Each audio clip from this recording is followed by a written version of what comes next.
kind of a rare sight these days to have all of my rides in one place because it's, a little bit difficult. S4 is back, and actually going to transition back into the garage over here. I had it at my mother's house, covered up for a while. Now been doing the valve cover on that. Got to do the other side. And yeah, I'll probably just keep it here, continue to work on this. This S6 was also at my mother's house. I had to bring it out for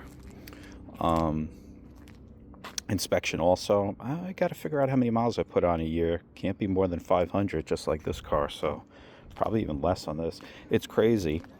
I just drove it basically nowhere, and look at how disgusting it looks already. You know what I mean? I mean, this car was very, very clean. Oh, got back the finally, since November, this thing was sitting like 2 months over there at the car lot after the timing belt and the new tires were put on.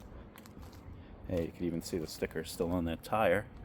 Yeah, it looks good. Just needs a, wash off. It's just got like a little cruddy.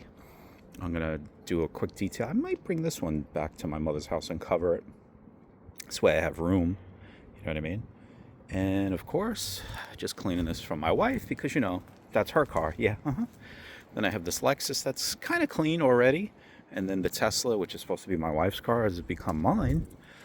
But in reality, what it is that this car gets parked for the winter anyway, because I'm just going to do a quick wash and it's going to stay in this spot. So potholes and Tesla performance wheels do not mix. There you have it.